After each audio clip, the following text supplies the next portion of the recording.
Street food, the fuel that runs the world. From Mumbai to Mexico City, hole-in-the-wall joints and sidewalk stalls feed billions every day on the cheap. But what does a $10,000 meal taste like? Why would anyone spend the cost of a used car on a single dinner? Let's go on a gastro-adventure, traversing the spectrum of global cuisine, from $1 street eats to 10 grand tasting menus at the pinnacle of haute cuisine. How much does price influence taste? Is an expensive meal hundreds of times better than street food? Or do the joy and culture of street dining outweigh the decadence of luxury? Our journey starts where most of humanity eats, at the street cart. Across the developing world, vendors fill the air with smoky aromas and tantalizing sizzles. For loose change, you're transported by flavors as complex as anywhere else. In Hanoi, Vietnam, sidewalk stools surround bubbling pots of pho filled with long-simmered bone broth, springy rice noodles, and thinly sliced beef. The price? About $1. But the flavors? An entire cuisine in a bowl. Sweet beef mingles with ginger, star anise, and charred onion. With each slurp, you're drinking in the very soul of Vietnam. Now to India, where the air hangs heavy with mouth-watering spices. For a single buck, a banana leaf plate is generously ladled with rich, velvety dal studded with cumin. Potato and onion curry with a lick of heat, lemony rice shining with ghee, basic ingredients transformed to sublime heights by spices alone, such bright, buzzing complexity from humble lentils and rice. In Mexico City, smoke-charred trompo meat spins from vertical rotisseries like doner kebabs. On homemade corn tortillas with onion, cilantro, and salsa, al pastor tacos are just $1 each. Each bite of the thinly sliced pork envelops your senses, fatty, crispy, sweet, and acidic all at once. You're experiencing Mexico in edible form. These roadside feats of culinary genius demonstrate skilled technique honed over decades. Vendors dedicate their lives to just one or two beloved dishes cooked to perfection. Street food vendors use simple ingredients to create delicious, complex flavors. With just a cutting board and knife, they cook hundreds of meals daily with precision and efficiency, honed over years of practice. The joyful chaos of standing shoulder to shoulder with locals in line for their weekly fix bonds you together through sharing food and space. Street food immerses you in the organized madness of everyday life far more than any tourist trap restaurant. Affordable, authentic street food gives outsiders a true taste of local culture. But what about on the other end of the spectrum? As we climb the ladder of extravagance, prices and expectations soar ever higher. What incredible heights can elite chefs reach with unlimited budgets for only the finest seasonal ingredients? Welcome to the domain of multi-course tasting menus running $1,000 per head or more. Enclaves of luxury separated entirely from everyday reality. In Singapore, we enter the hallowed dining room of Odette, Asia's best restaurant for several years running. Graceful floral arrangements decorate every pristine tablecloth. Crystalline glassware glints in the soft light. An army of tuxedoed waitstaff stands ready to pamper and impress throughout the night.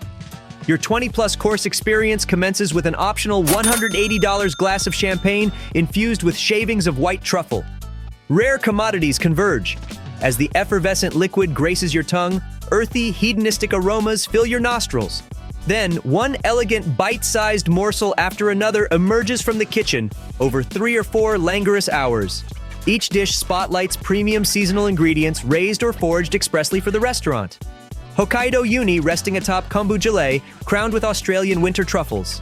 Perfectly seared New Zealand scampi perched on foie gras cream, garnished with coins of summer black truffles. Rossini Wagyu tenderloin, anointed with more Perigord truffle and a Barolo wine reduction. In Yountville, California, Chef Thomas Keller's flagship French Laundry provides a similarly decadent experience within a quaint cottage-turned temple of gastronomy.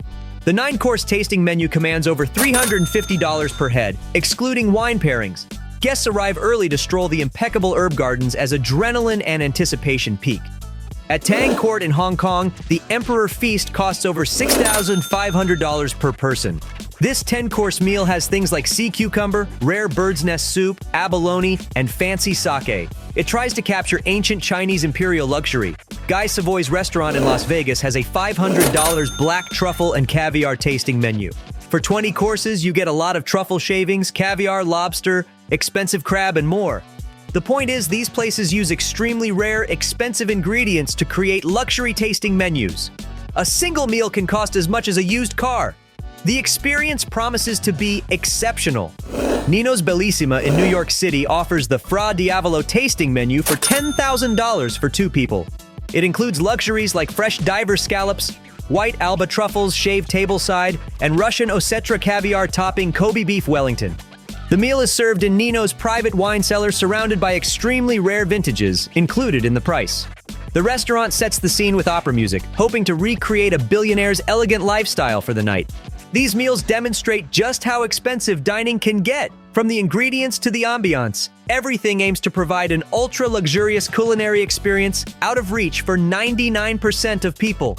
The restaurants spare no expense transporting diners into total decadence. Its astronomical cost limits accessibility by design. But does monetary value directly translate to enjoyment? Is the experience of a $10,000 tasting menu actually 100 times more pleasurable than a $100 meal?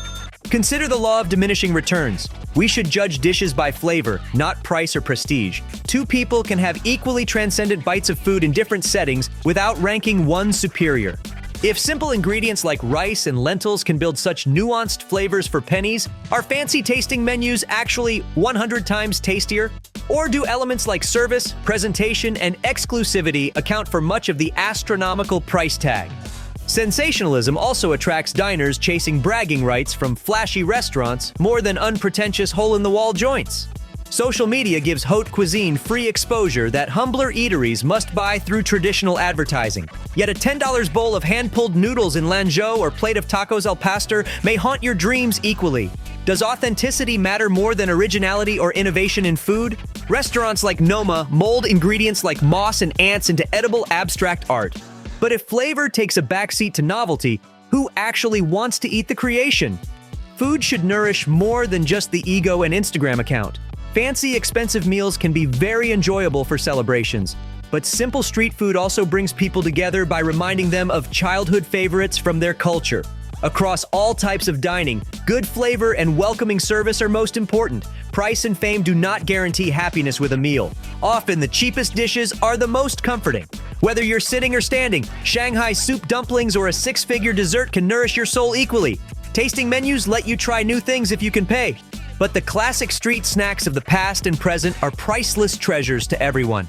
The main ideas are, both simple and luxury dining have merits. Flavor and hospitality matter more than cost. While high-end tasting menus offer new experiences, classic affordable street food comforts and connects people across cultures and income levels. Sophisticated doesn't always mean better when it comes to food enjoyment.